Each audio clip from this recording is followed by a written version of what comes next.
Baik. Ya.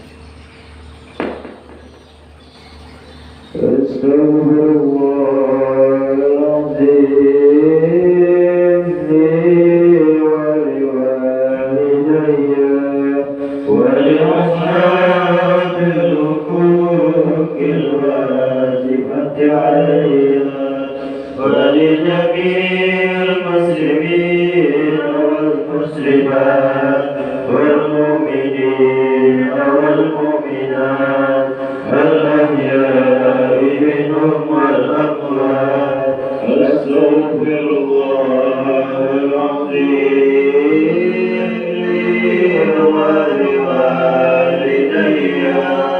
ولأصحاب الحقوق الواجبة علي ولجميع المسلمين والمسلمات والمؤمنين والمؤمنات الأحياء منهم والأموات أستغفر الله العظيم لي ولوالدي ولأصحاب الحقوق الواجبة علي ولجميع المسلمين والمسلمات والمؤمنين والمؤمنات الأحياء منهم والأموات.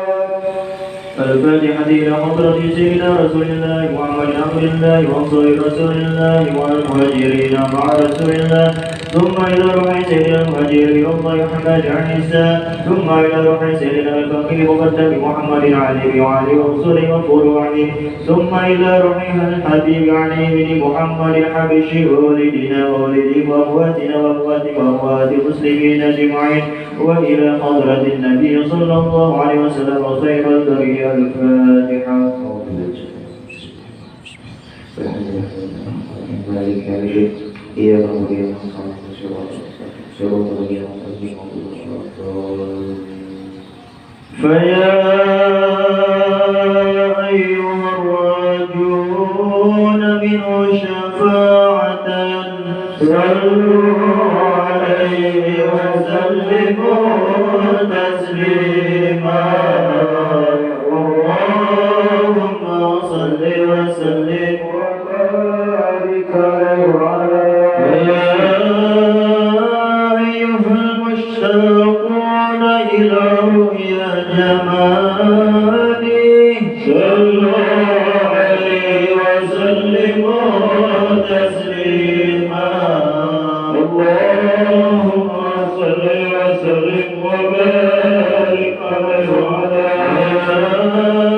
من يخطب وصاله يقظة ومناما صلوا عليه وسلموا تسليما اللهم صل وسلم وبارك عليه وعلى الجنة ونعيمها سعد لمن يصلي ويسلم ويبارك عليه اللهم صل وسلم وبارك عليه وعلى يا رب صل على محمد بشرب بدر في الكون أشرا يا رب صل على محمد يا رب صل عليه وسلم يا رب صل على محمد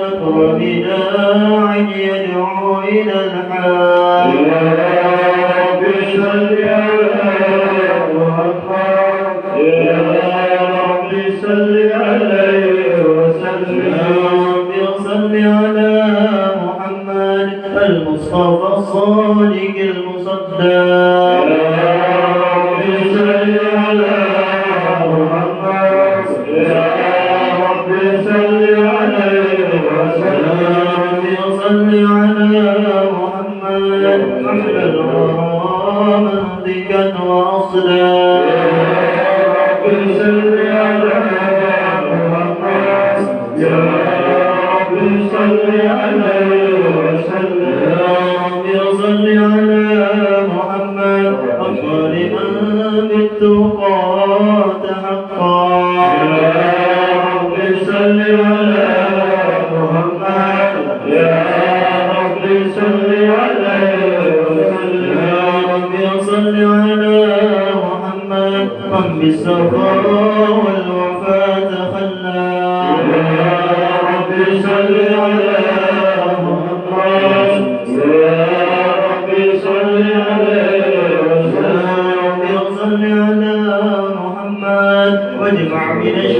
ما تفرق.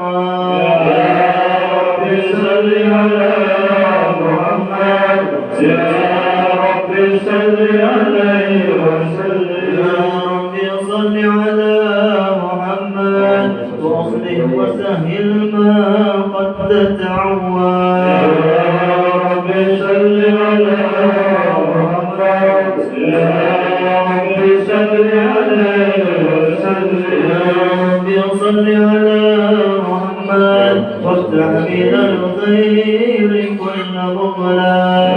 يا رب صل على محمد يا رب صل عليه وسلم. يا رب صل على محمد وأهله ومن بالنبي تعلق. يا رب صل على محمد يا رب صل عليه وسلم. يا رب صل على محمد وآله ومن للحبيب يعشق.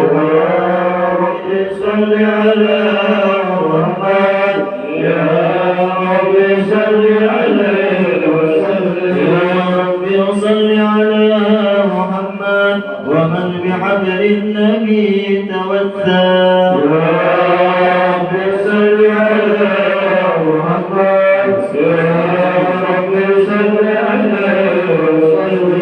يا رب صل على محمد يا رب صل عليه وسلم.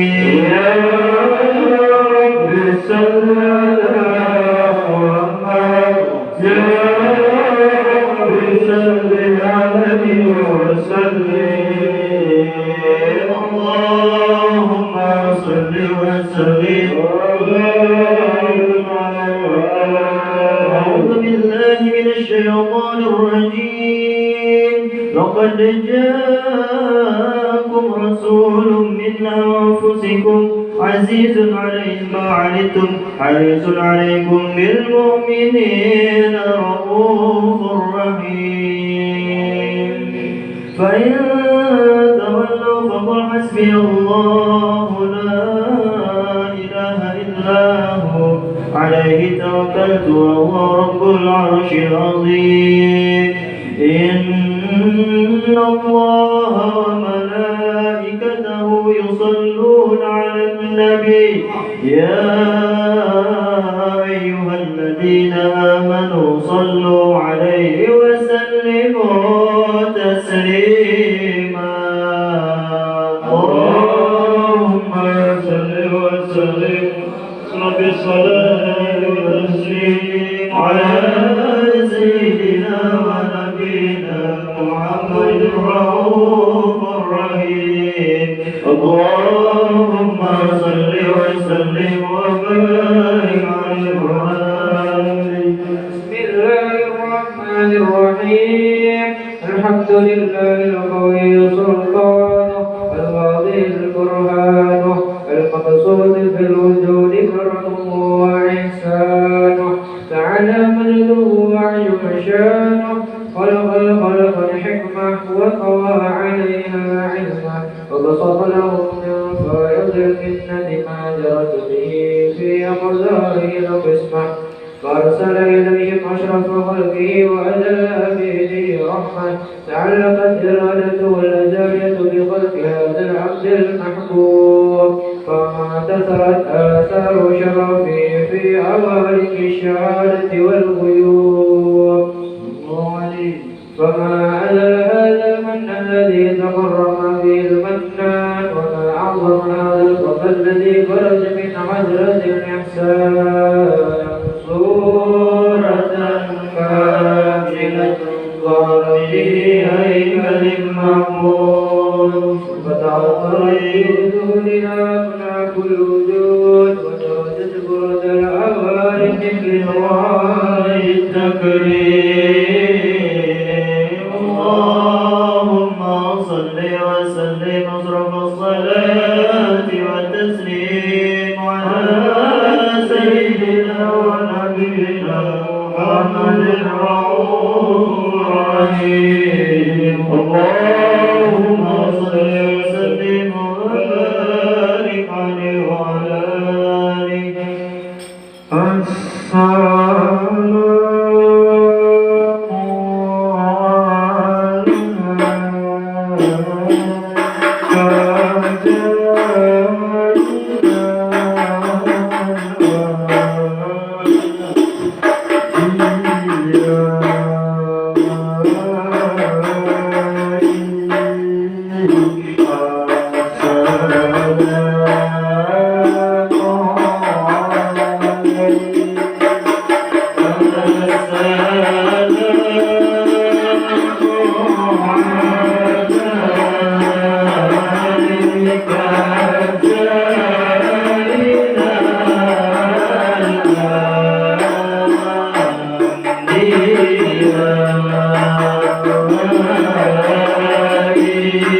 يا الله يا عظيم أنت العظيم قد حمدنا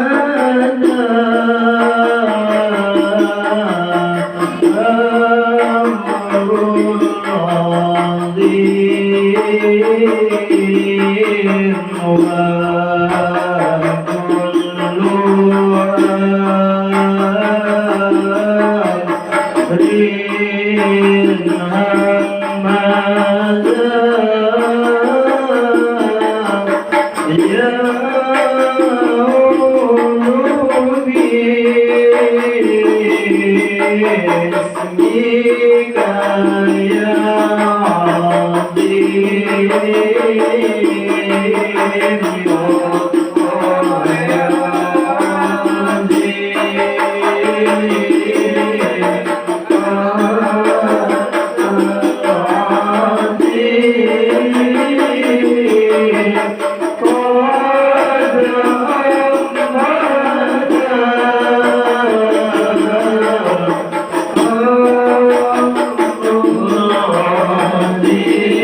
No.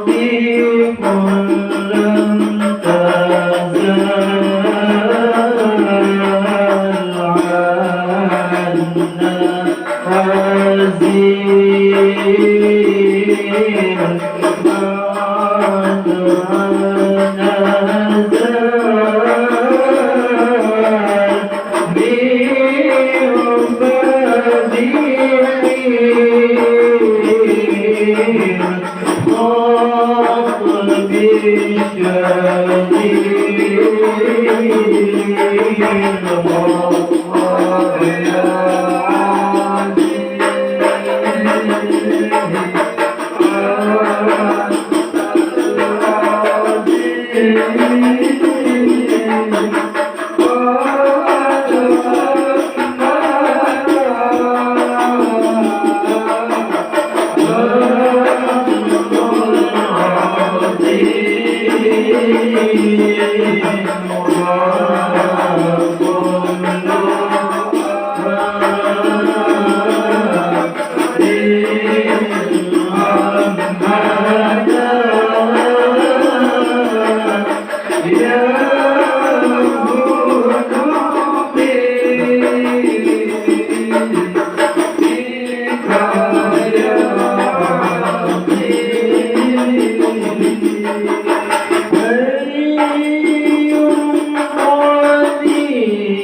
واذكر من طراقت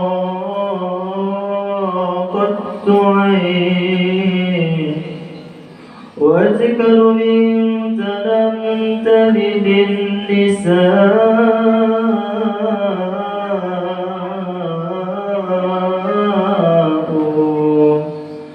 خمكت مضرعان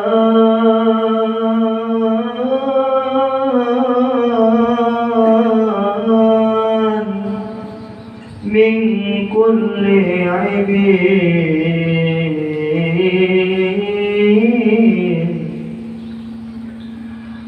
كأنك قد خلقت كما تشاء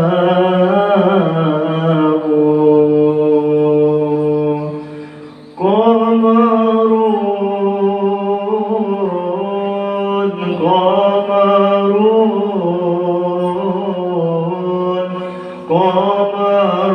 سيدنا النبي قمر وجميل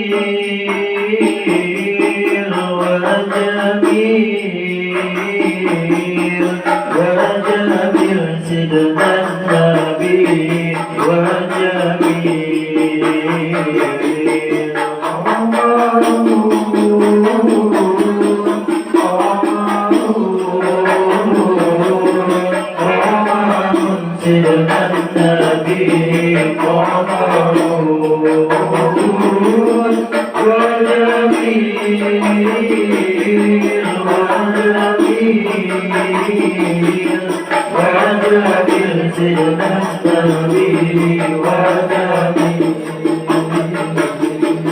وصف المصطفى كالوعد نادي عمرها يبقى إذا مست أيادي وصف المصطفى كالوعد نادي وعطرها يبقى إذا مست أيادي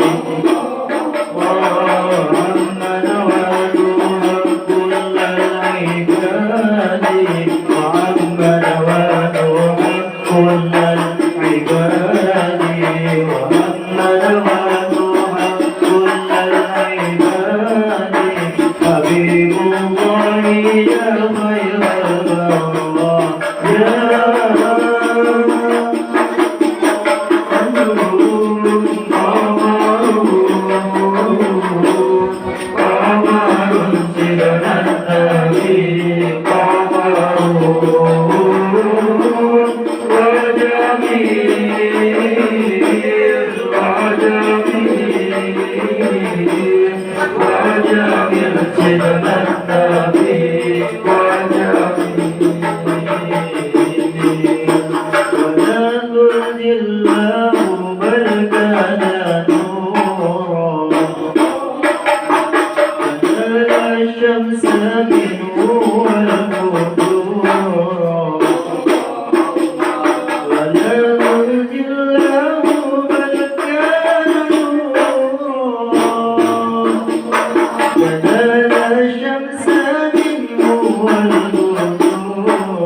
وجميل سيدنا النبي وجميل.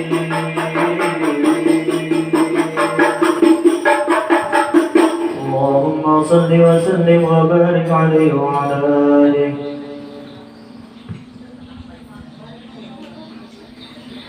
اللهم صل وسلم وبارك عليه وعلى آله.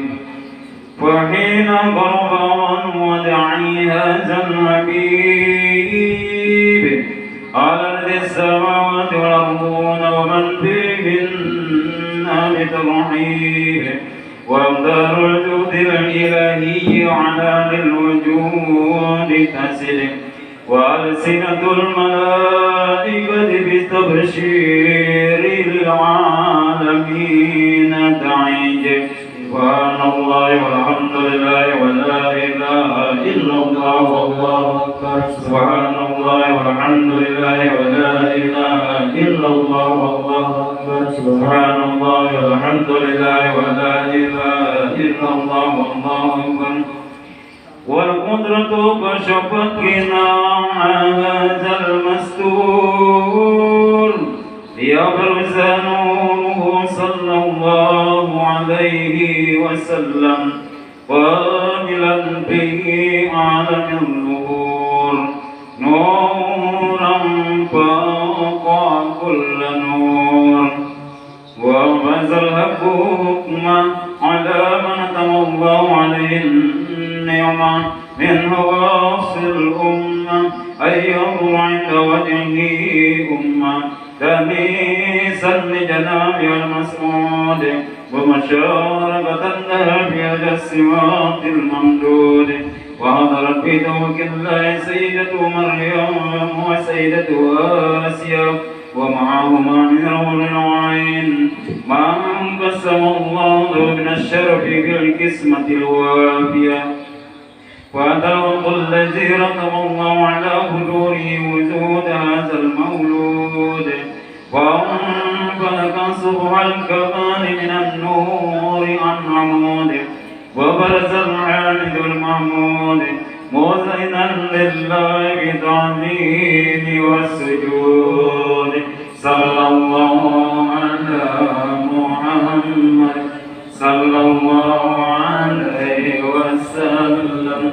صلى الله على محمد يا ربي صل وسلم.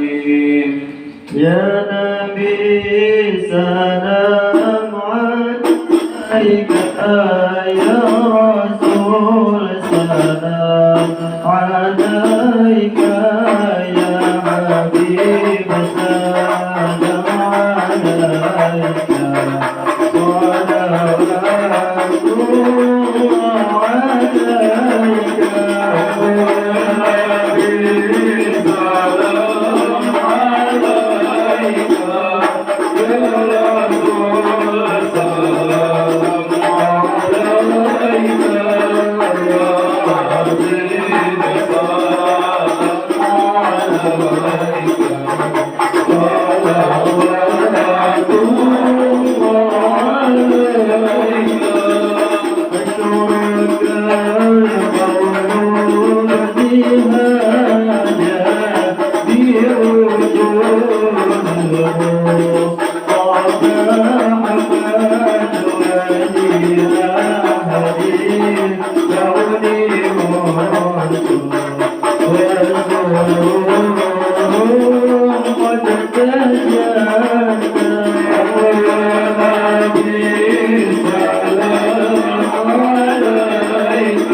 اللهم صل وسلم وبارك عليه وعلى آله. إلى حضرة سيدنا رسول الله صلى الله عليه وسلم وأزواجه وذريته وقربته وأصحابه وتابعين وتابعين لهم بإحسان إلى يوم الدين. خصوصا من روحي المصنف هذا كتابه سنة الأرض الفاتحة.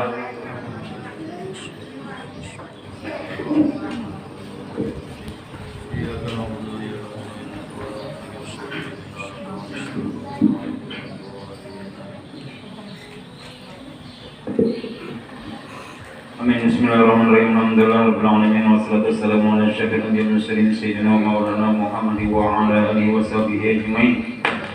Allahumma shalli ala sayyidina Muhammad wa ala sayyidina Muhammadin wa lama nazama fikra min darari al-safil Muhammadiyati anquda tawazzahtu ila Allah mutawassilan bi sayyidi wa habibi Muhammadin sallallahu alaihi wasallam an yaj'ala syahri bihi maskura wa bi ilayhi mahmuda wa yaqulu amali bil amri al-maqbula wa tawajjuhi bi tawajjuhati khalisati wasilatil mawsula. Allahumma ya man ilayhi tatawazzahu al-amalu fata'udu zabira wa ala bi izzatihi tuhadur rihal wa tabashshahal min wal-fiyatul ghamira.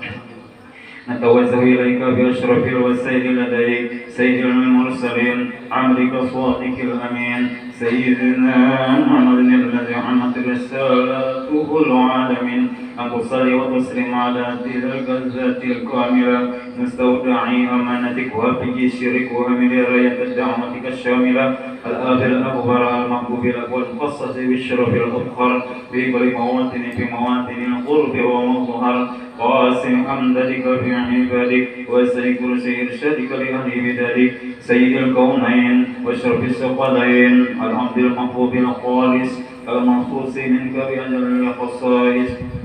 اللهم صل وسلم عليه وعلى آله وأصحابه وهل قدرتك ذراب من أكبر. اللهم إنا نقدم إليك جهاز النبي الكريم وتنوصل إليك بشرف مقامه العظيم أن لا يزن بحركاتنا وسكناتنا بإنين عنايتك وأن تحفظنا بجميع أطرنا وتقلبتنا بجميع رعايتك وأسن وقايتك أن تقلبنا عن شرف القرب إليك وإلى هذا الحبيب وضية أعمالنا تقبلها منا ما تحرقنا فيه من نياتنا وأعمالنا وتجعلنا بحضرة هذا الحبيب من الغادرين وفي طريق اتباع من السالكين ولحقك وكيه من المؤدين ولأهلك من الخارجين اللهم إن لنا أطمعا في رحمتك الخاصة فلا تحرمنا وظنونا زميلة هي وسيلتنا فلا تقيدنا آمنا بك وبرسولك وما جاء به من الدين وتوجهنا إليك مستشفين أن تقابل المذنب منا بالغفران أن تقابل المذنب منا بالغفران أن تقابل المذنب منا بالغفران المسيء بالإحسان والسائل بما سأل والمؤمل بما أمل وأن تجعلنا ممن نصر هذا الحبيب وزاره وله وظهر وهم ببركته والشريف بزكاة أولادنا ووالدينا وأهل قدرنا وودينا ولجميع المسلمين والمسلمات والمؤمنين والمؤمنات في جميع الجهات ولمراية الدين القوي في جميع الأوطان منشورة ومعالم الإسلام والإيمان بأهلها مأمورة معنا وصرا وقسك الله قربة المقربين وقضي دين المدينين واغفر للمذنبين وتقبل توبة التائبين وانشر رحمتك على عبادك المؤمنين أجمعين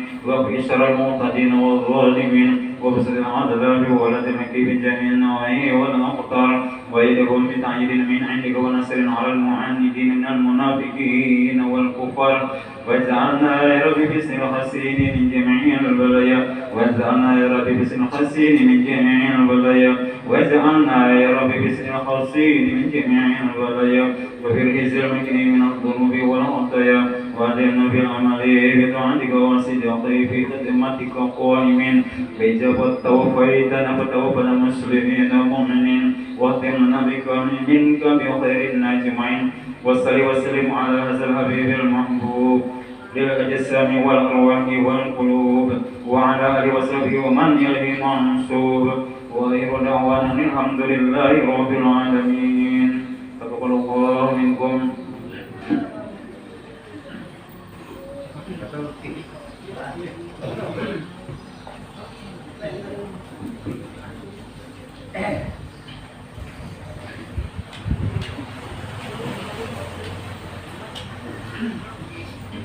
Bismillahirrahmanirrahim. Astagfirullahaladzim, alladzi la ilaha illa huwal hayyul qayyum wa atubu ilaih. La haula wa la quwwata illa billahil aliyyil azim. Asyhadu an la ilaha illallah wa asyhadu anna Muhammadar Rasulullah. Al-Fatihah ila hadrati sayyidina wa nabiyina Muhammadin sallallahu alaihi wasallam. Summa ila arwahi aba'i wa ikhwani minal anbiya wal mursalin wa ala kulli wa sahabati Rasulillah ajma'in wa khususan ila ruhi Syekh Abdul Qadir Al-Jilani wa khususan ila ruhi Tasaman Al-Madani وخصوصا لروي سماع الأسد المدني ولروي شيخنا العليم على شيخ محمد زين بن عبد الغني ولروي شيخنا الحاج محمد زهدي بن هدراني ولروي شيخنا هادي عبد الصمد الحنزلي على كل من ود صالح صالح ببركة أوليائهم وعلومهم ونفقاتهم في الدين والدنيا والآخرة ونسأل الله صرفنا ببركة هذا المجلس المبارك نختم بها ونتشفع بها وإلى حضرة النبي وبسر النبي الفاتحة. أعوذ بالله من الشيطان الرجيم. إياك نعبد وإياك نستعين.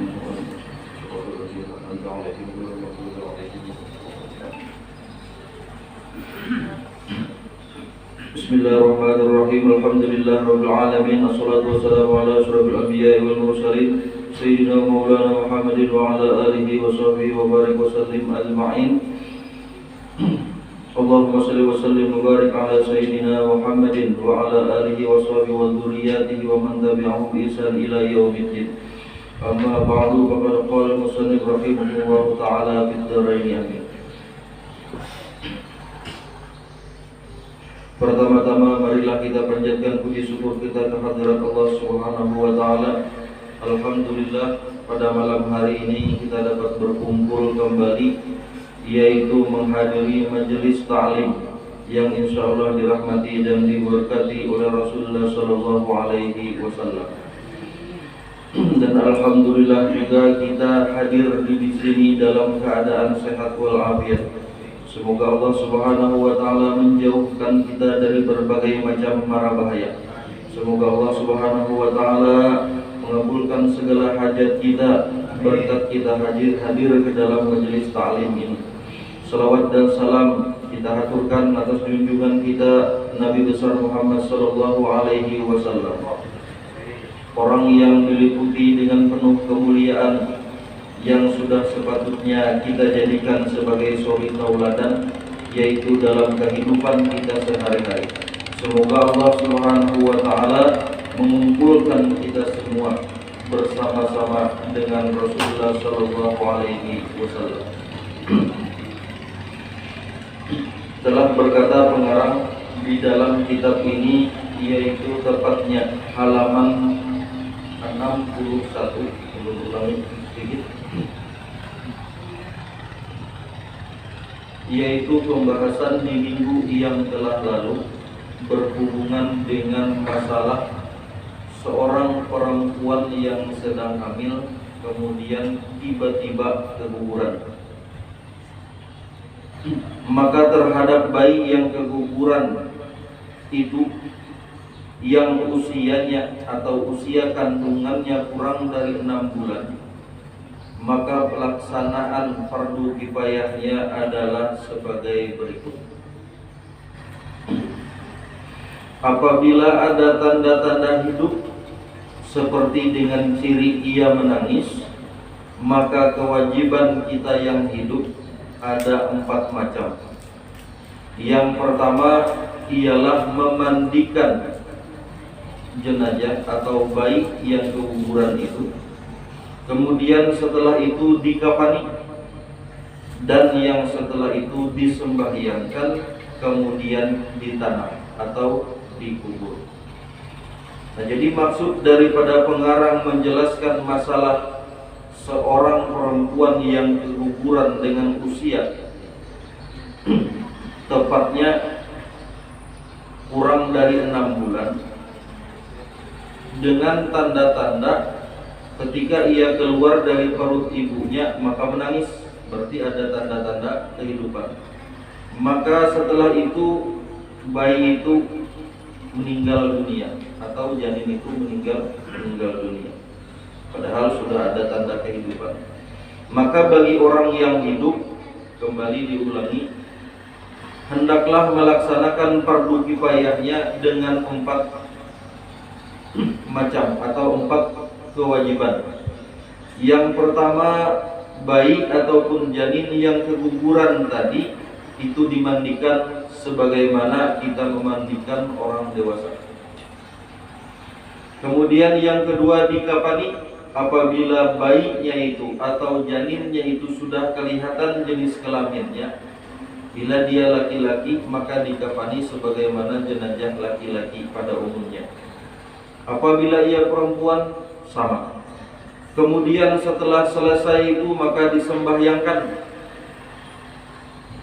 artinya dilaksanakan sholat fardu kifayah. Dan setelah disembahyangkan baru ditanam.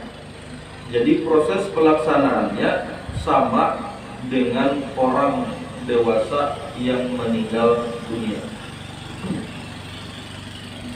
Kemudian bagian yang kedua, ketika yang keguguran itu tidak ada tanda kehidupan, artinya yang keguguran ini bayinya itu tidak ada tanda-tanda kehidupan. Salah satunya tidak terdengar suara tangis, atau tidak terdengar oleh kita ada suara-suara yang menyatakan bahwasanya si bayi ini pernah hidup, maka bagi orang yang hidup ada 3 tata cara pelaksanaan fardu kifayah. Yang pertama ialah dimandikan. kemudian dikafani, dan yang ketiga ditanam.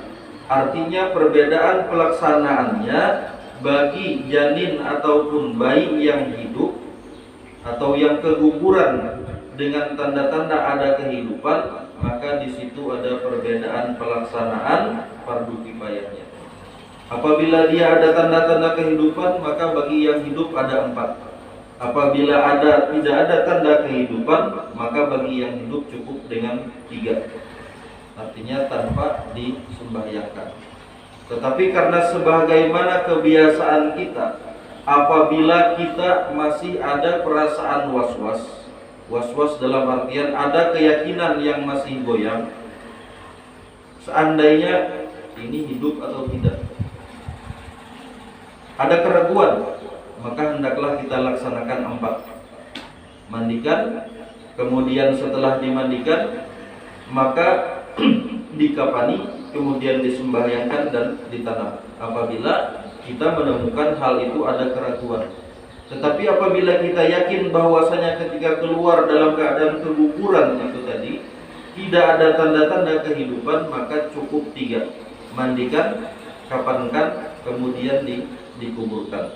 Itu adalah salah satu cara pelaksanaan ketika memandikan atau melaksanakan jenazah fardu kifayahnya bagi bayi ataupun janin yang keguguran. Apabila yang nomor 3, kalau kejadiannya tiada sempurna, maka tidak wajib apa-apa, tapi sunnah atau disunatkan dibungkus dan ditanam.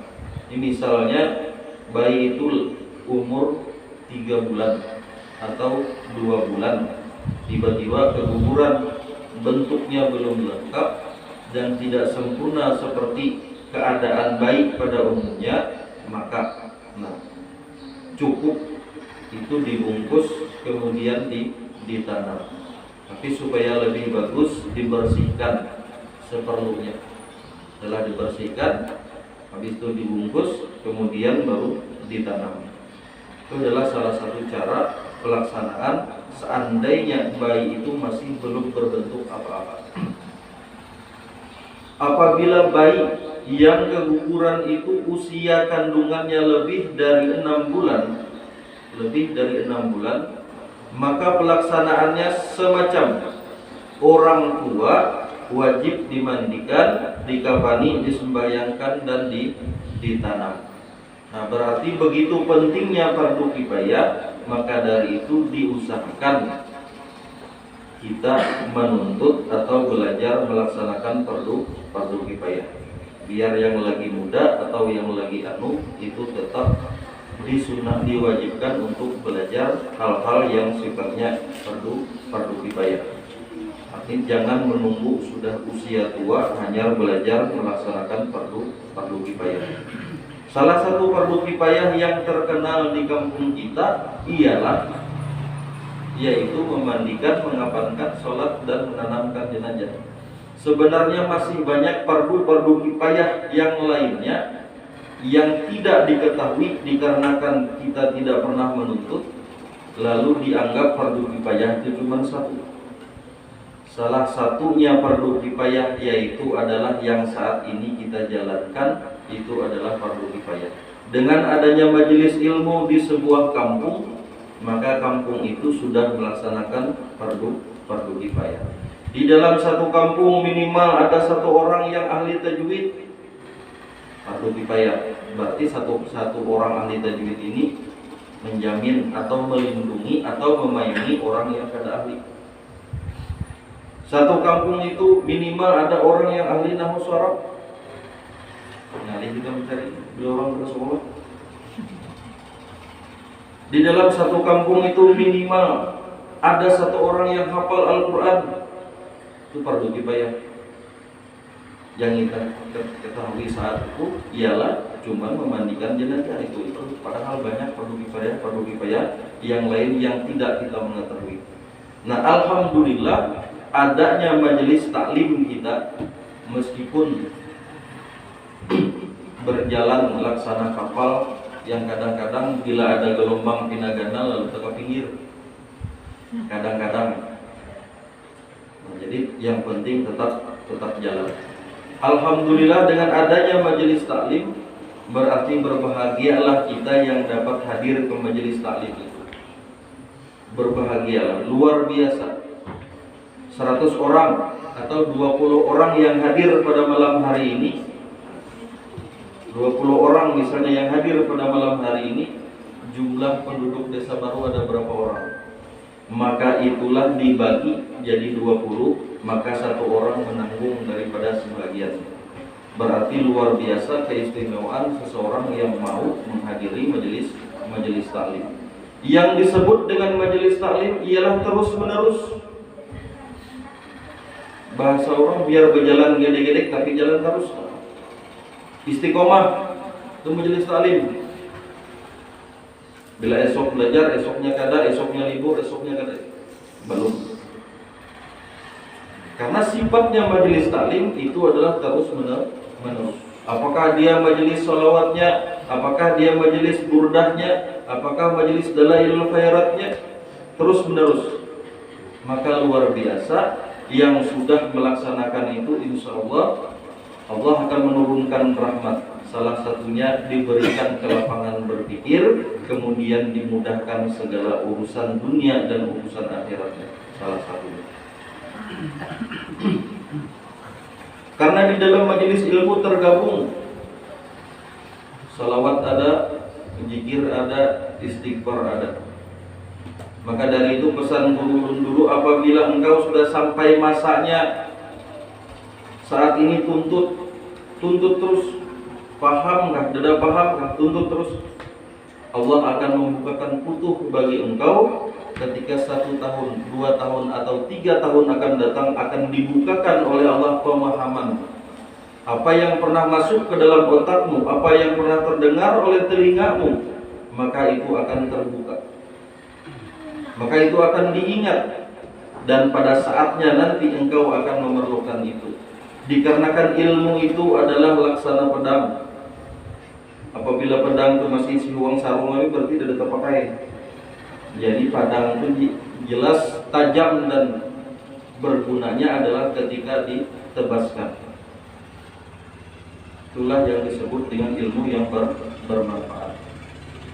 Karena kita ketika meninggal dunia cuma 3 yang dibawa,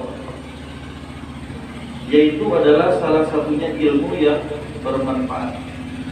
Ilmu yang bermanfaat adalah seandainya hari ini engkau mengajarkan orang membaca huruf alif, lalu sampai mati 1 orang ini ingat akan huruf alif itu yang engkau ajarkan, maka sampai itu pula amal jariah yang engkau terima, meskipun cuma huruf alif.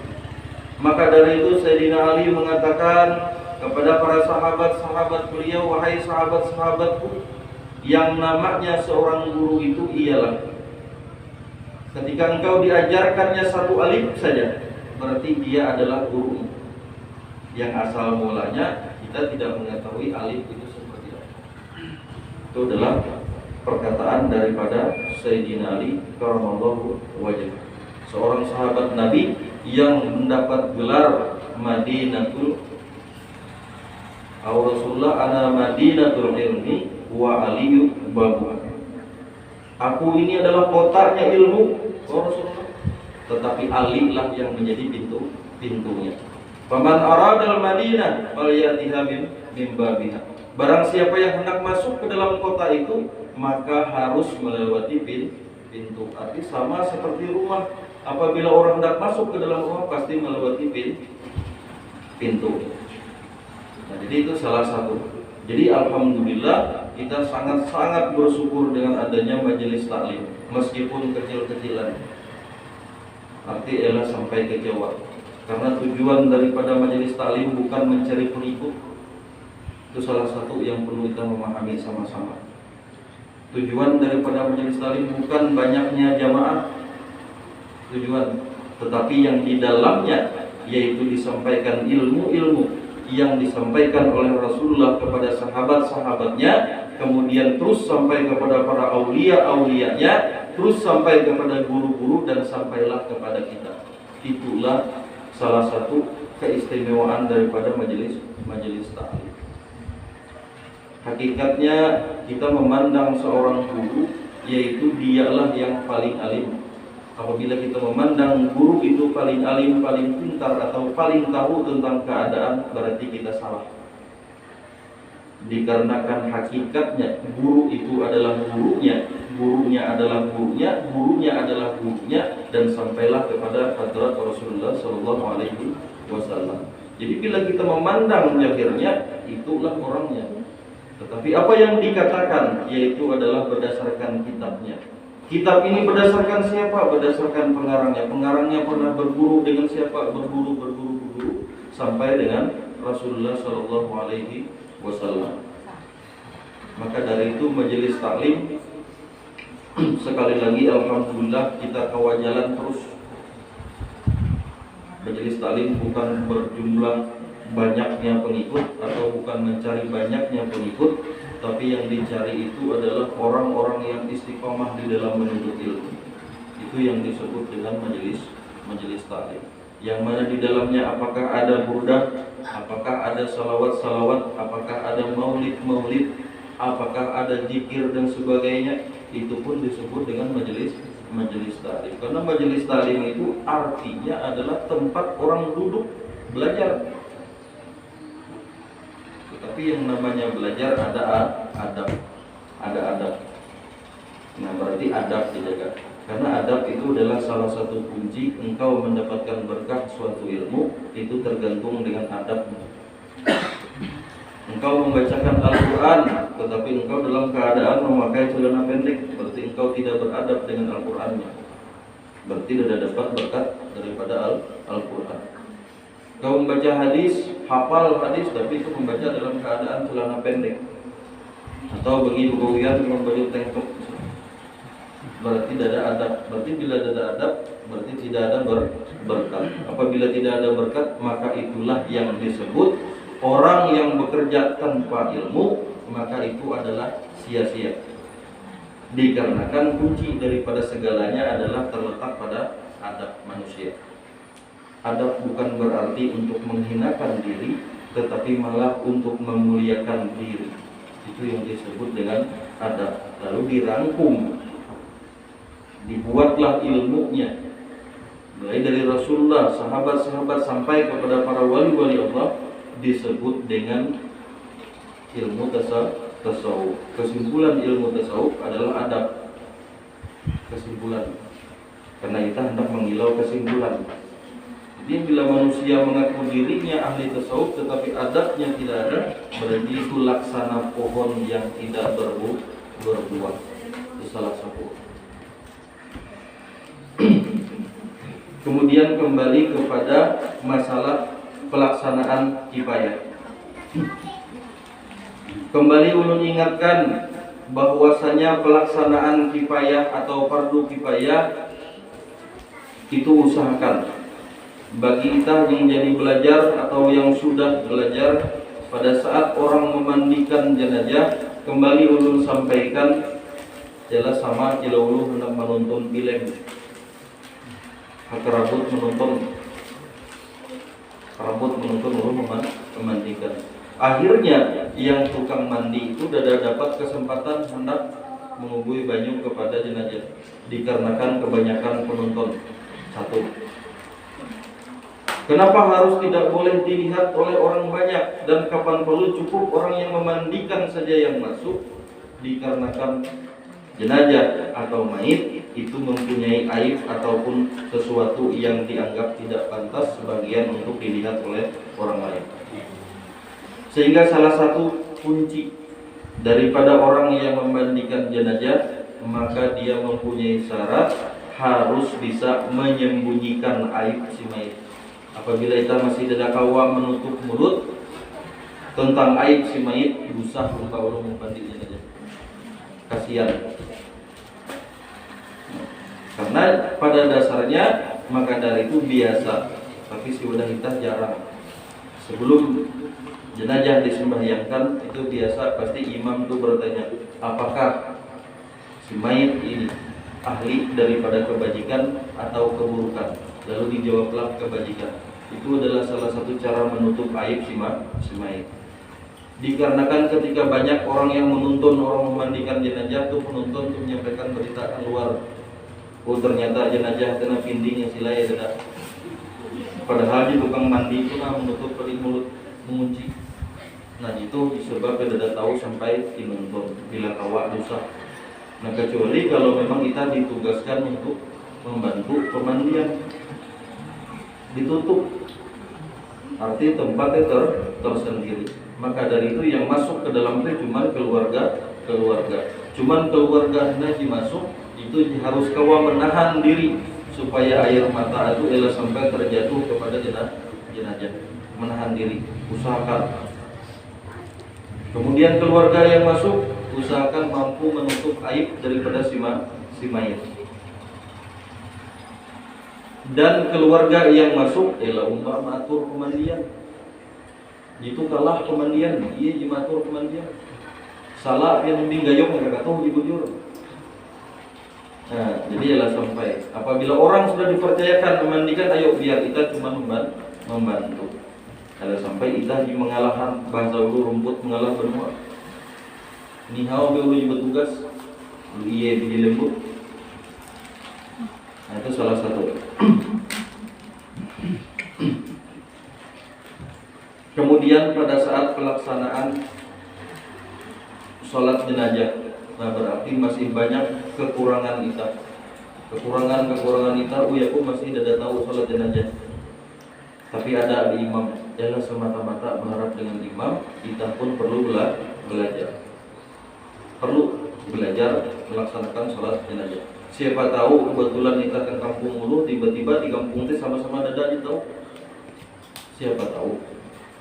Nah kemudian berikutnya siapa tahu kebetulan di desa kita juga cuman kebetulan orang yang bisa itu berhalangan hadir, maka harus bisa. Itu salah satu. Karena itu adalah fardu kifayah. Luar biasa faedah daripada fardu kifayah, yaitu salah satunya adalah menolak balak yang akan turun kepada suatu tempat. Kemudian pelajaran yang berikutnya atau bab yang berikutnya yaitu adalah masalah zakat. Zakat ini adalah rukun Islam. Di dalam kitab ini bertulisan yang ketiga. Ya, rukun Islam yang ketiga menunaikan zakat. 1 syahadat, 2 salat. Nah, bila diurutan itu kan 3 puasa, 4 zakat, 5 naik haji. Nah, tetapi di dalam kitab ini rukun Islam yang ketiga, pengarang, yaitu ialah menunaikan zakat. Tiap-tiap pemilik agama Islam, artinya atau pemeluk agama Islam, orang yang mengaku beragama Islam,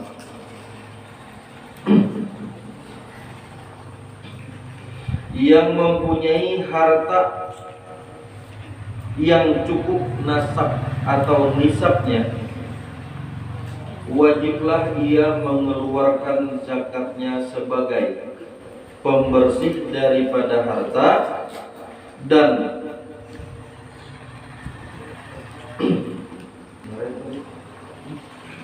pembersih daripada harta dan mengasihkannya atau memberikannya kepada orang yang berhak menerima, yang akan diterangkan satu persatu.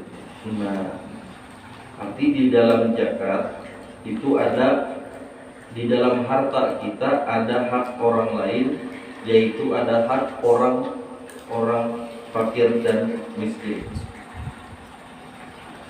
Lalu tujuan mengeluarkan zakat yaitu adalah untuk membersihkan harta kita, dikarenakan pada harta kita itu pasti terdapat harta orang lain. Lalu ketika kita keluarkan zakatnya, maka bersihlah keadaan harta kita. Namun di dalam zakat itu ada nisab. Nisab itu ukuran masanya. Misalnya sampai 1 tahun, bagi duit harus sampai 1 tahun. Apabila kurang daripada 1 tahun masih belum wajib zakat. berarti hukumnya adalah sedekah. Zakat itu terbagi menjadi dua bagian. Yang pertama ialah zakat harta atau yang disebut dengan zakat mal. Yang kedua ialah zakat fitrah.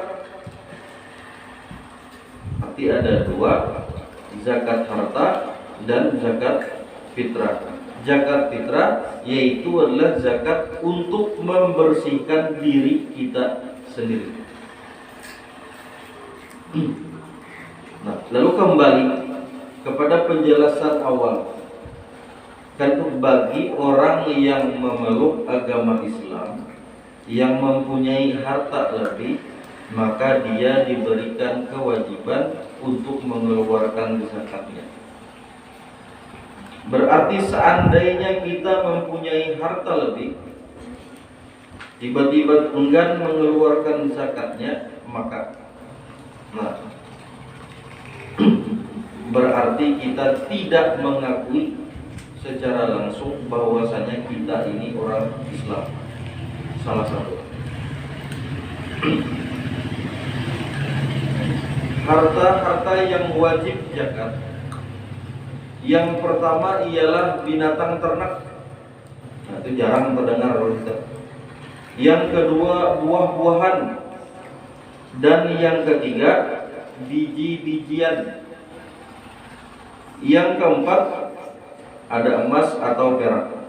Yang kelima harta perniagaan, dan yang keenam harta galian. Harta galian itu bahasa kita katuhan, harta karun, harta galian. Lalu yang pertama itu ada binatang ternak yang wajib zakat. Binatang ternak yang wajib zakat antara lain satu, unta. Yang kedua sapi, dan yang ketiga kambing. Kerbau itu termasuk sapi karena ada mirip-mirip. Jepang itu kerbau, sapi. Nah, itu kadang-kadang boleh kekerasan. Jadi serupa. Kerbau yaitu termasuk sama seperti sapi. Kemudian kibas termasuk sama atau ada memiripan dengan kambing. Lain dari tiga golongan ini tiada wajib zakat.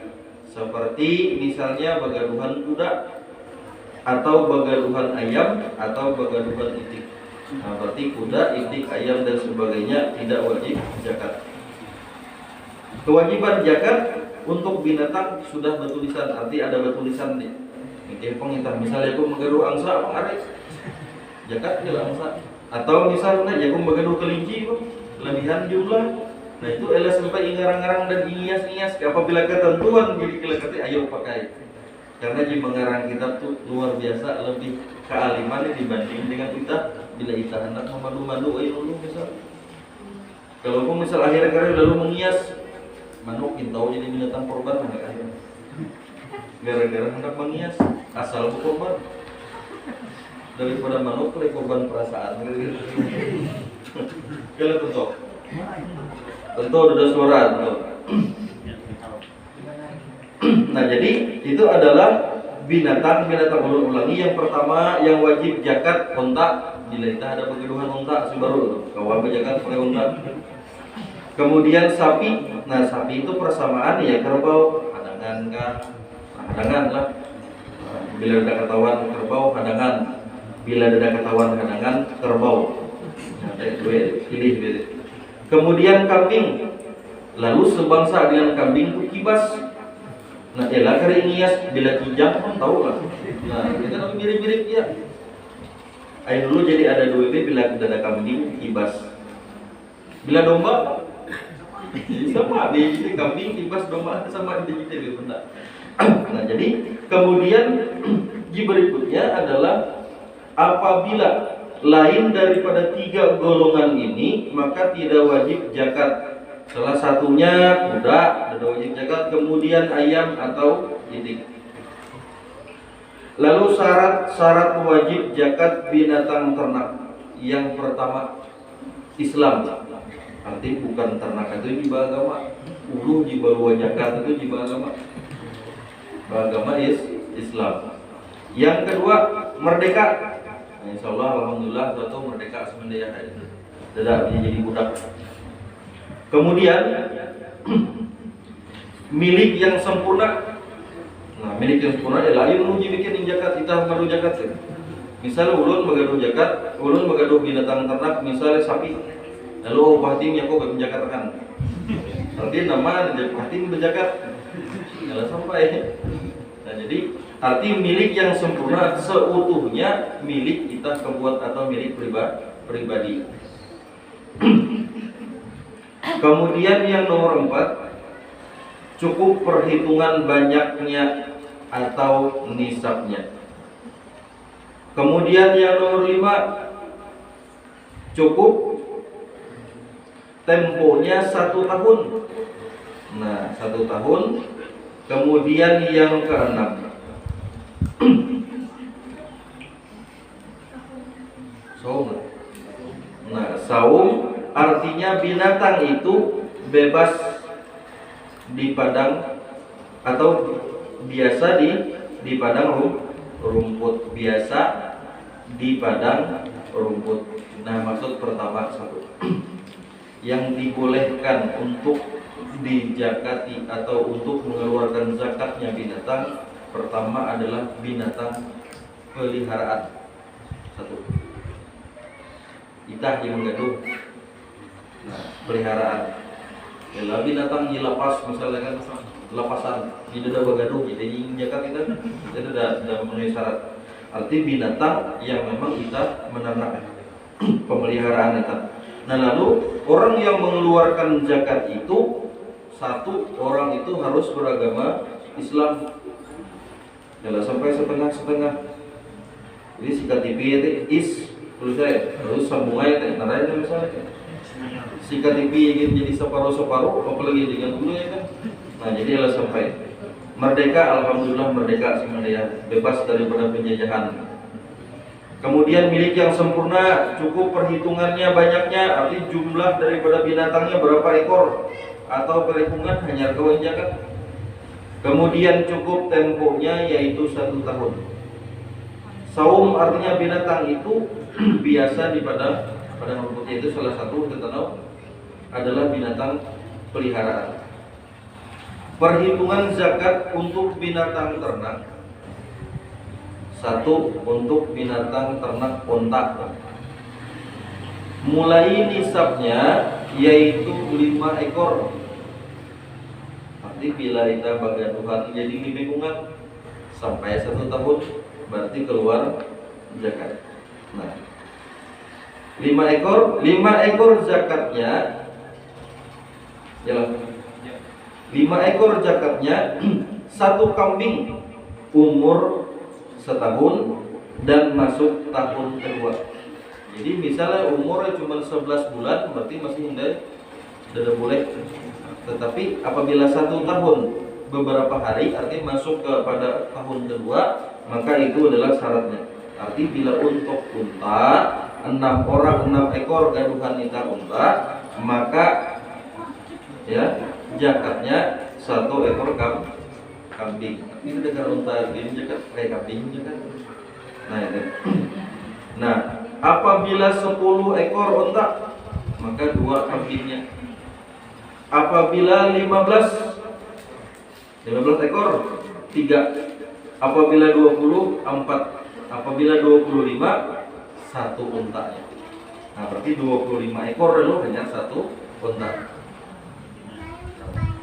Kira-kira mudah-mudahan ingat. Tapi insya Allah beberapa tahun akan datang ingat. Apabila kita ada begaduhan unta, siapa tahu kita keluar nanti mewujudkan begaduhan unta. Jadi ulang-ulangi. Apabila kita begaduhan 5 ekor unta, kemudian sampai masanya 1 tahun, maka zakat yang dikeluarkan adalah 1 ekor kambing.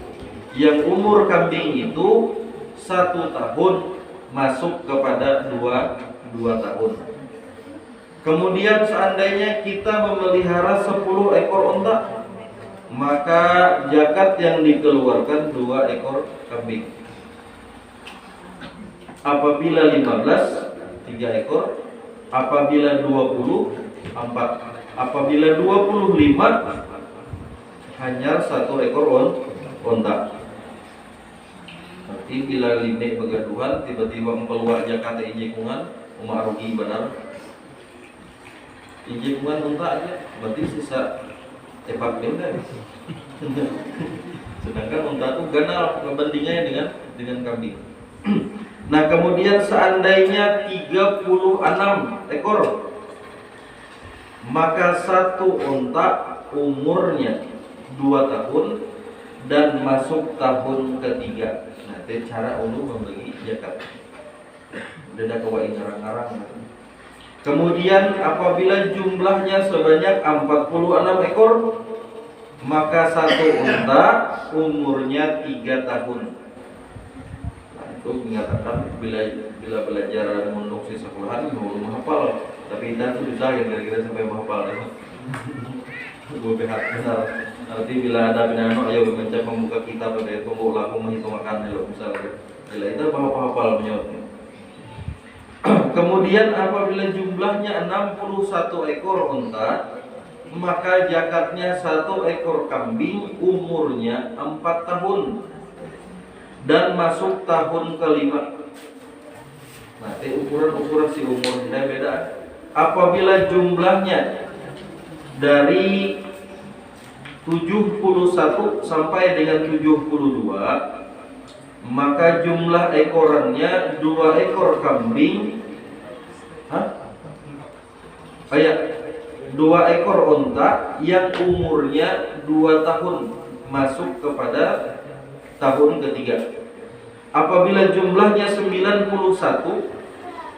ontanya, maka zakatnya 2 ekor onta dan umurnya yaitu 3 tahun masuk ke 4.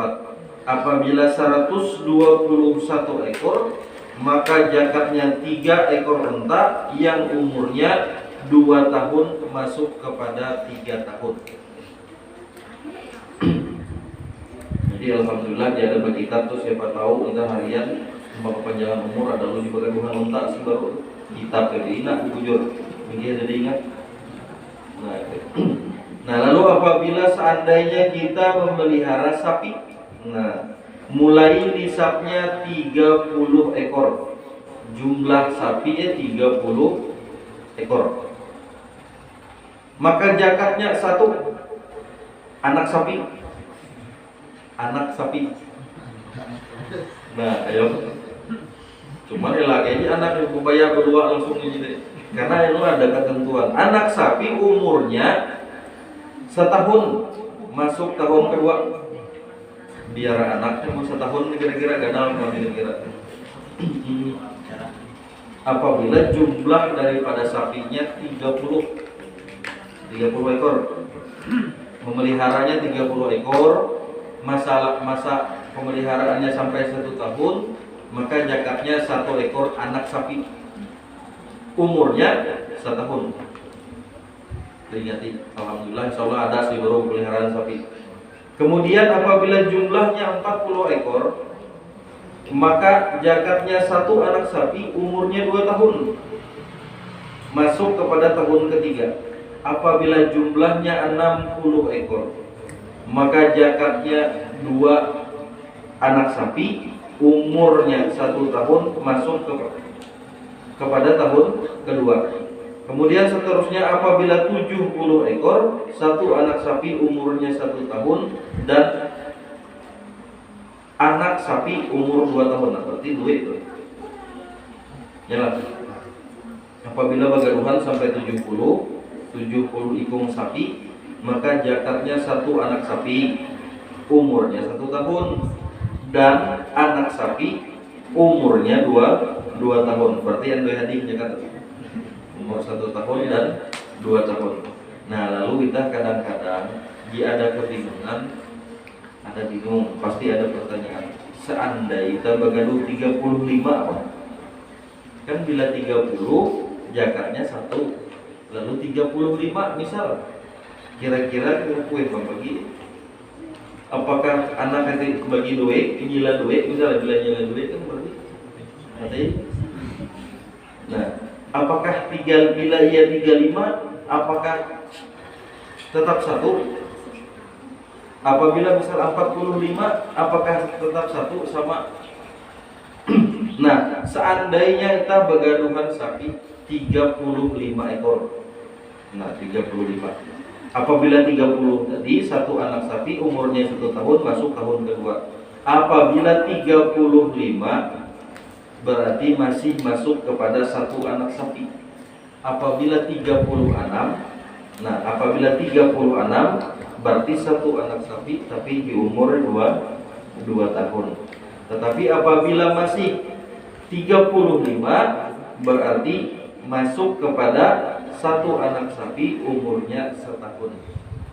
Tapi sepertengahan. Apabila Mali masuk kepada kedua, meskipun cuman anak sapi cuman beda umur, arti sama pada anak sapi tapi beda umur.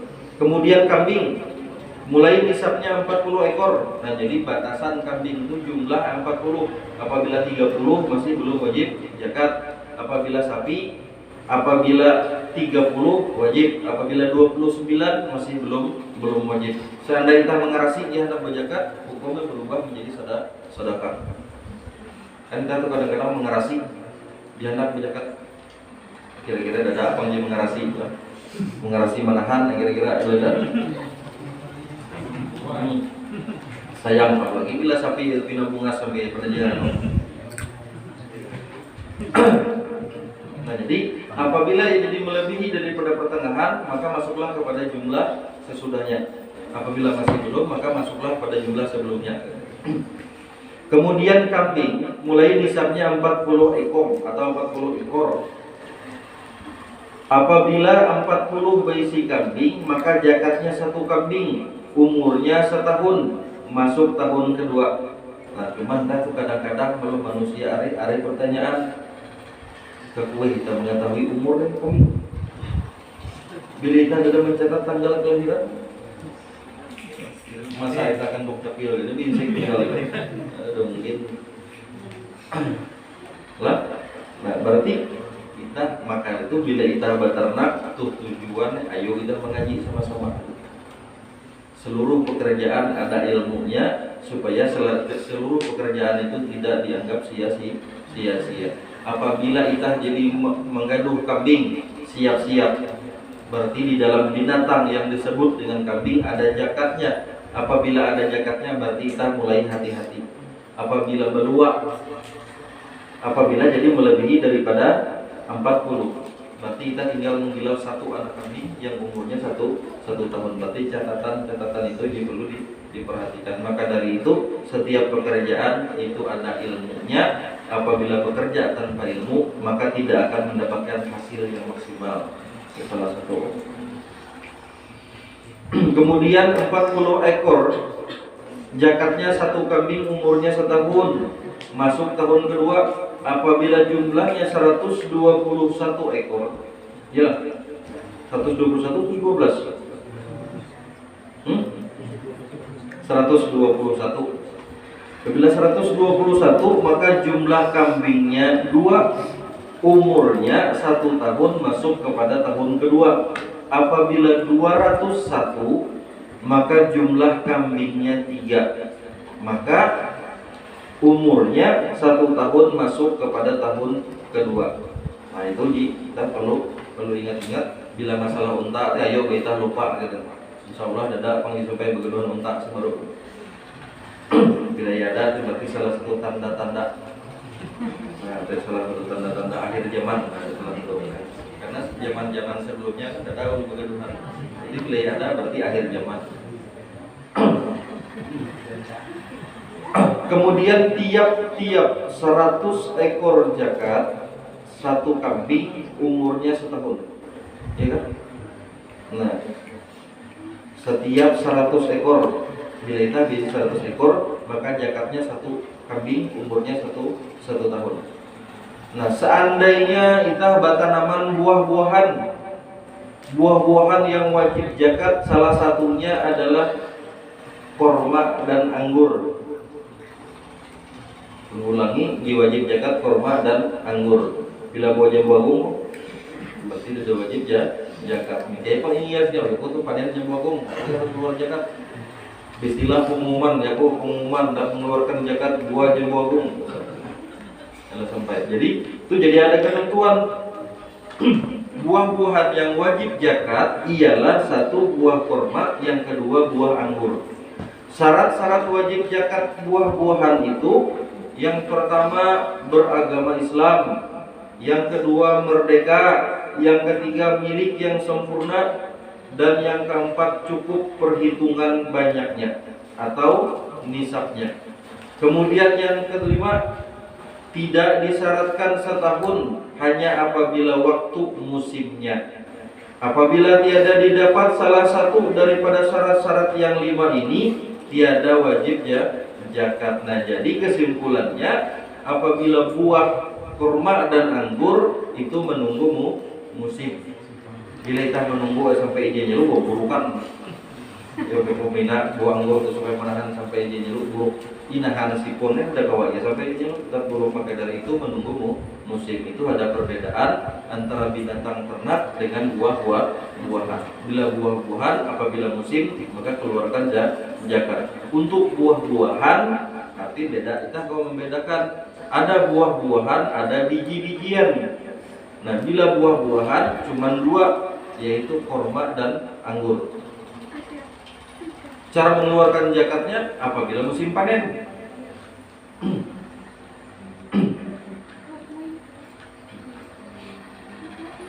Kemudian biji-bijian. Yang dimaksud dengan biji-bijian ialah suatu yang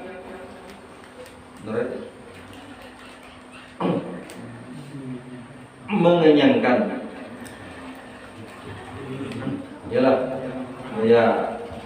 Sesuatu yang mengenyangkan waktu tiada darurat, seperti beras, jagung, gandum, dan lain-lain.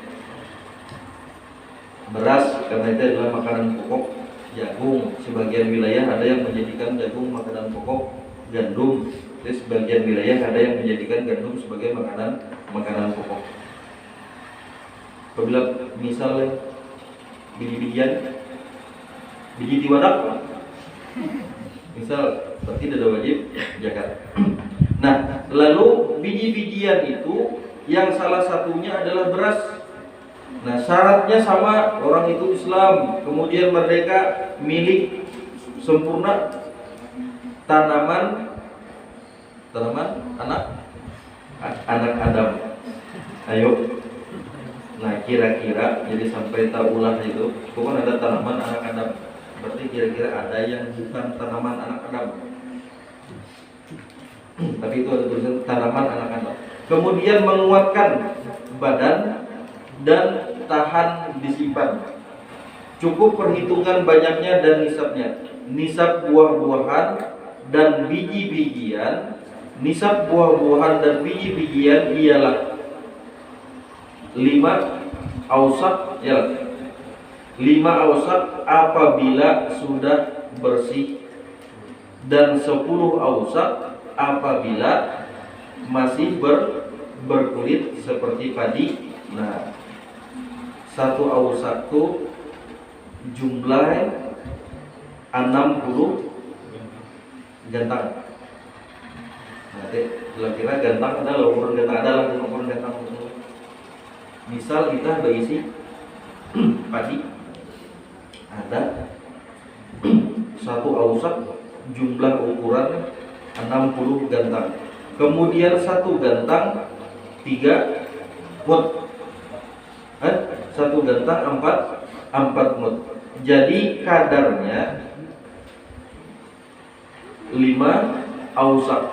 Nah, maka dulu kembali kita bukan pelajaran matematika. 5 dikali 20 dikali 4 sama dengan 1200 mut, kurang lebih yaitu 346 balik. Kurang lebih 46 balik. 1 baliknya 60 liter, 20 liter. Cara mengeluarkan zakatnya. Untuk mengeluarkan zakat buah-buahan dan biji-bijian tergantung dengan cara pemeliharaannya yang sebagai berikut. Nah, dia ada dihitung pemeliharaan. Apabila pemeliharaannya semata-mata menunggu hujan atau dengan pengairan, maka wajib mengeluarkan zakatnya 10.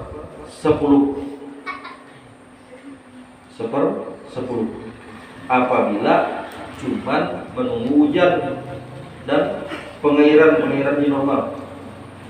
Apabila pemeliharaannya memakai alat penyiraman, maka wajib mengeluarkan zakatnya 1/20 atau 5% daripada hasil. Jadi kita tahu apabila kita cuma mengharap hujan atau air biasa, maka itu 10% zakat daripada hasil. Apabila kita bermodal menyiram misal, kemudian kita memelihara, memupuk dan sebagainya, maka zakatnya 5%. Nah, berarti telah luar biasa agama Islam mengajarkan masih ada timbang resat apabila dibelua biaya atau teisut dia jumpa, apabila tidak ada biaya ada parik jumpa. Yang nomor 3, apabila pemeliharaannya sama banyak antara menunggu hujan dan disiram, maka wajib zakatnya 3/40 atau 7,5%, 7,5. Kita coba itu bila 200, 7,5 itu berarti terbalik kira-kira. Kan kata dalam cara itu. Jadi kita bisa hitung-hitungan.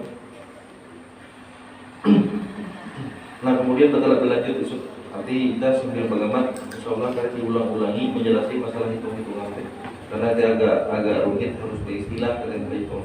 Nah, kemudian untuk emas dan perak, syarat wajib zakat emas dan perak itu: 1, orangnya beragama Islam, yang kedua merdeka, yang ketiga milik yang sempurna, dan yang keempat cukup perhitungan banyak nisabnya. 5 sampai temponya 1 tahun atau nisab emas dan perak itu. Nisab emas 20 miskal, kurang lebih 77,4 gram. Jelas? 77,4 gram, berarti itu wajib zakat. Nah, kemudian nisabnya apabila perak 200 dirham, kurang lebih 543 gram. Berarti lebih setengah on tadi kira. Nah, lebih dari tulisan 100 gram atau setengah on. Apabila seseorang mempunyai emas atau perak yang banyaknya seperti tersebut di atas itu atau ini atau lebih, wajib mengeluarkan zakatnya 1/40 atau 6,5%. Nah, jadi itu adalah salah satu cara-cara mengeluarkan zakat. Jadi insya Allah itu tidak awal langsung kita memahami, kita ulang-ulang karena insya Allah diulangi, dan mudah-mudahan kita diberikan umur yang panjang agar dapat senantiasa melanjutkan dan terus-menerus untuk senantiasa belajar, karena kita menyadari bahwasanya tidak ada yang alim, tidak ada yang sempurna keilmuannya. Maka dari itu kita senantiasa terus-menerus belajar untuk memenuhi keperluan dan kebutuhan kita, supaya kita taat beribadah kepada Allah dan bekerja sesuai dengan perintah Allah, kemudian beramal sesuai dengan ilmu yang diajarkan oleh Rasulullah Shallallahu Alaihi Wasallam. Untuk pelajaran fikih kita cukup sampai sini dulu. Kita mengambil berkat daripada kitab hadis.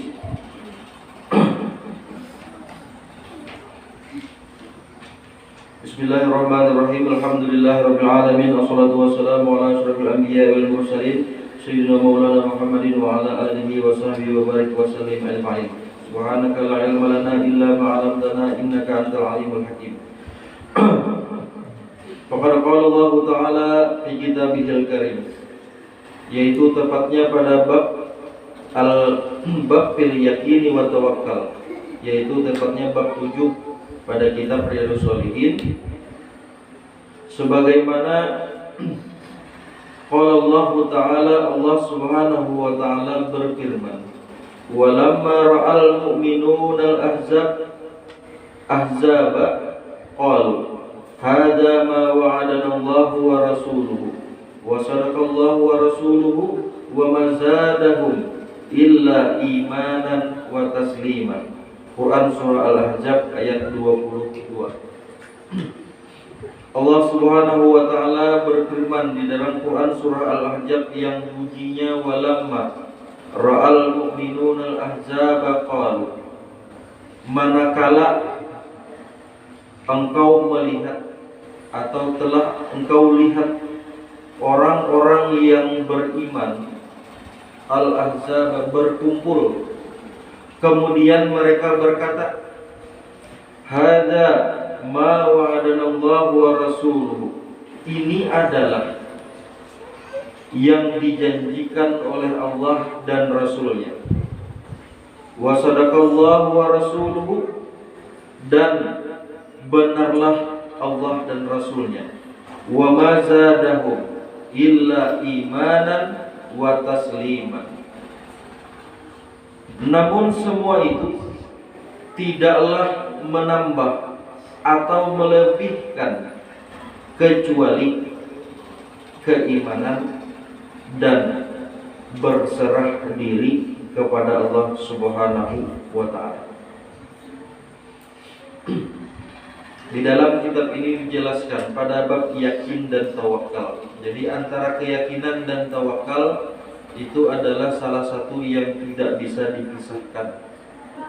Apabila kita yakin pasti kita merasa lapang melepas. Tetapi apabila tidak yakin maka ada perasaan was-was untuk melepas. Nah, yakin pertama dilihat dengan keadaan mata, lalu dipikirkan oleh otak, dibaca oleh hukum akal.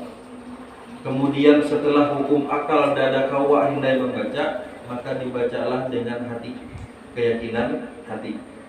Salah satu keyakinan kita ketika seseorang yang sudah mati atau orang yang sudah meninggal dunia.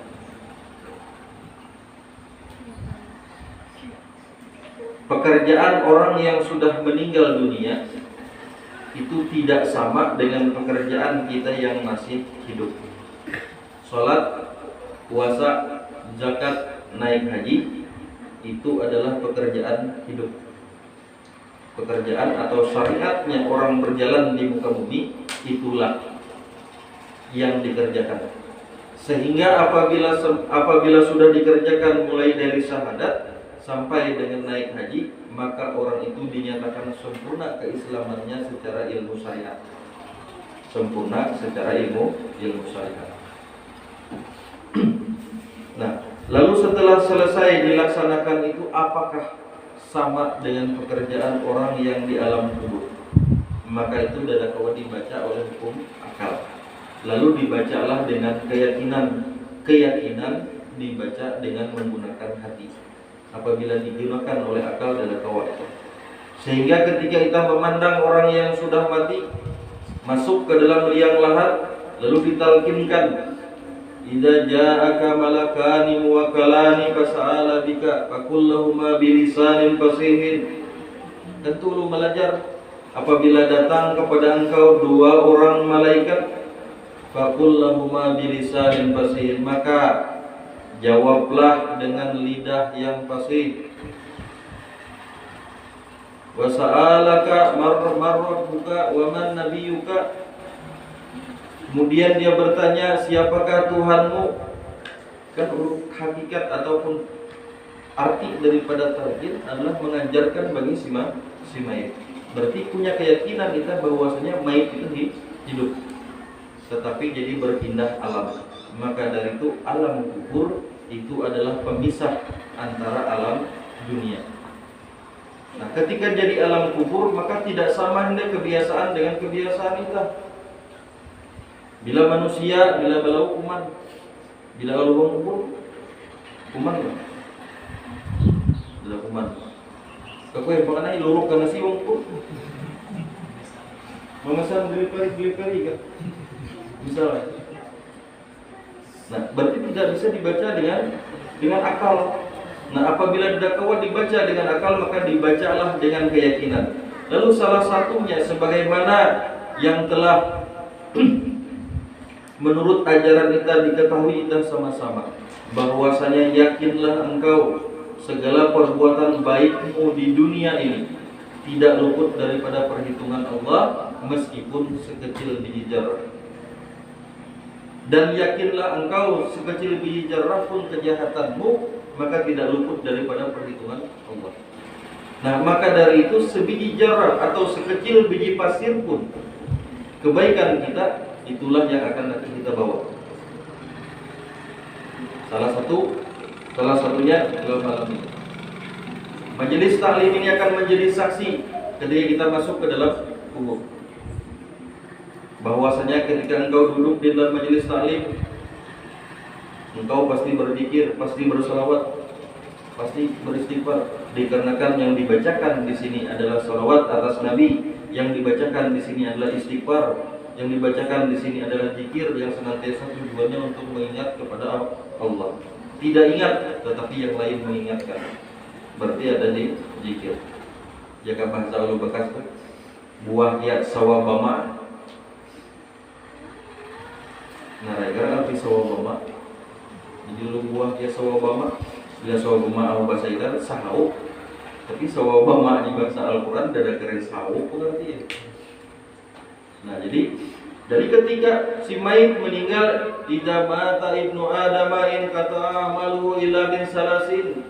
Apabila sudah meninggal anak cucu Adam, maka putuslah seluruh amal perbuatannya illa min salasin, kecuali 3. Yang pertama, sedekahun zariyatun, yaitu sedekah jariah. Adakah si mayit itu ketika hidup bisa sedekah jariah? Dada. Berarti dada buah lagi. Yang kedua, al ilmu yang terpau bihi, ilmu yang bermanfaat. Adakah si mayit itu bisa ilmu yang bermanfaat ketika hidup? Yang ketiga, dada ya ilmu bermanfaat karena dada isi ilmu. Yang ketiga, waladun salihun alladhi yad'u. Adakah isi anak yang mendoakan ketika orang tua mati? Jadi 3 itu didoa. Maka dari itu itulah perlu kita menyiapkan. Jadi jangan dibaca jangan disamakan alam kubur dengan kehidupan kita si dunia. Tetapi kita mempunyai keyakinan apabila doa kita insyaallah disampaikan. Apabila anak yang soleh berdoa akan keselamatan orang tuanya disampaikan. Tidak perlu kami pikir nasi kan kami ayo mak kuman, ayo pak kuman turun melupakan kubur. Karena hidupnya mereka itu adalah sudah beda. Itu adalah kehidupan di alam kubur, yang mana perbuatan baik ketika hidup di dunia itulah yang mereka bawa, perbuatan jahat ketika hidup di dunia itulah yang mereka pertanggungjawabkan. Cuman 3 itu tanda jika dulu, sedekah jariah, ayo. Nah, kira-kira jika supaya waktu hidup kita sedekah jariah, kalau misalnya menyumbangkan langgar 100 rupiah, mana 100 rupiah itu kan ada perhitungan, atau udah kawal 100 rupiah karena kekarian, ayo 50 rupiah berang akan memilih IJK titik chat. IJK titik chat misalnya. Amal jariah. Selama langgar itu, selama mushola itu disembahyangkan, apalagi ditambah dengan majelis taklim, luar biasa. Sampailah seluruh kebaikan itu kepada kita. Terus menerus. Yang kedua, tuntut ilmu. Bila ilmu bermanfaat. Kemudian setelah selesai itu dakwah mengajar kepada waris, ajarkan kepada anak kita. Berarti itu otomatis menjadi 2 bagian. 1, ketika kita mengajarkan kepada anak kita menjadi amal jariah. Yang kedua, sekaligus menjadikan anak kita menjadi anak yang saleh. Berarti ada duit yang terdapat pada anak kita. Jadi kita cukup membaca. Apabila sudah meninggal, cukup angkat tanganmu berdoa, ya Allah. Maka itu diajarkan Allahumma ghfirli wa liwalidayya warhamhuma kama rabbayani shaghira. diajarkan. Tinggal mendoa. Dosa, ya bu, umat hobi kuman keren dalam kopi. Mungkin dari dalam kopi yang kukur loh, kan atau beslang. Jadi lah sampai kali itu bedakan, nih orang yang berilmu, nih orang yang tidak berilmu. Tuh pemahaman yang tidak berilmu, tuh cara berilmu memahami. Jadi ada beda. Dan salah satu keyakinan, kemudian tawakal. Apabila kita sudah menjalankan sesuai dengan keyakinan kita, hanya kita pasrah, hanya menyerahkan diri, ya Allah, terserah bila nerima tidak. Sama seperti seorang sahabat kepada sahabat Nabi, ketika beliau datang kepada masjid lalu hendak melaksanakan sholat zuhur. Kalau Nabi pun maka ada yang jarak kuda atau unta. Inni tawakkaltu 'ala Allah. Aku telah bertawakal kepada Allah. Artinya nyerah dengan Tuhan deh. Kalau Nabi salah. Cara bertawakal itu injarat lalu kuda atau hanya itu menyerahkan diri kepada Allah. Apabila ada injarat tuh binatang belum tahu tak. Nah, telah Nabi mengajarkan berarti tawakal memang wajib, tetapi setelah kita melaksanakan usaha. Lalu kembali kepada arti itu. Walamma ra'al mu'minul ahzaba qalu, apabila atau manakala engkau melihat orang-orang mukmin berkumpul, kemudian mereka berkata, hadza ma wa'adana Allah wa rasuluhu, inilah yang dijanjikan Allah kepada kita dan Rasulnya. Wa sadaqallahu wa rasuluhu, dan benarlah Allah dan Rasulnya. Wa ma zadahum illa imanan wa tasliman, maka itu tidak menambahkan keyakinanmu kecuali engkau beriman, kecuali engkau berserah diri kepada Allah. Arti bahasa kasar itu ialah ikut pandai ini berdoa kepada Tuhan, lagi mungkin dada yang katun. Usaha dada maksimal, ibadah dada sempurna, pekerjaan masih simpang siur, lalu mengharapkan kita harus lebih daripada Allah. Maka dari itu percayalah kita, setiap usaha yang kita lakukan hasilnya adalah sesuai dengan yang kita usahakan. Tapi usaha kita banyak, berarti banyak hasilnya. Ibadah banyak hasilnya. Itu adalah salah satu. Jadi mudah-mudahan Allah Subhanahu wa taala membukakan pemahaman kepada kita semua, dan mudah-mudahan kita senantiasa menjadi orang yang istiqamah di dalam menuntut ilmu dimanapun dan kapanpun kita berada. Dan mudah-mudahan berkat daripada majelis ilmu ini Allah Subhanahu wa taala mengumpulkan kita bersama Rasulullah sallallahu alaihi wasallam, dan Allah Subhanahu wa taala matikan kita dalam keadaan husnul khatimah. Amin ya rabbal alamin. Wa ila hadratin nabiyil mustafa Rasulullah sallallahu alaihi wasallam. Al-Fatihah. A'udzu billahi minasyaitonir rajim. Bismillahirrahmanirrahim. Alhamdulillahirabbil alamin arrahmanir rahim maliki yaumiddin. Iyyaka na'budu wa iyyaka nasta'in. Ihdinas siratal mustaqim. Siratal ladzina an'amta 'alaihim ghairil maghdubi 'alaihim waladdallin.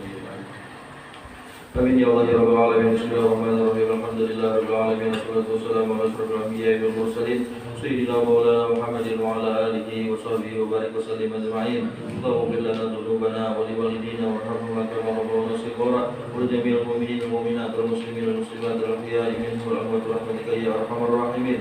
Allahumma arzuqna mahwan nabiyyin hibdal mursalin wa hamil malaikatil muqarrabin rahmatika ya arhamar rahimin.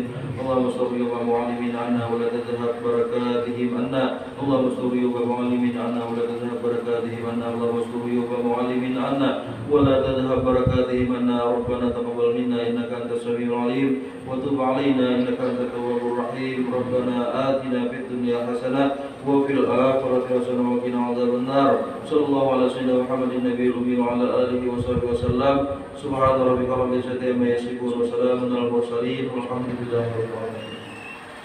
Taqabbalallahu minkum.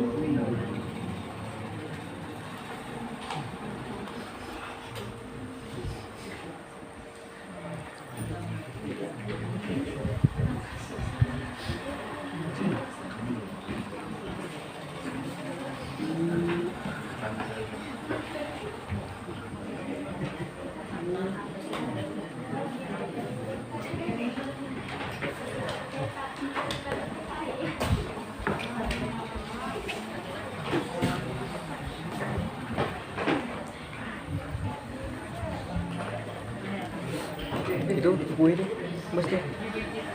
Mana gitu dah? Nice, tinggal.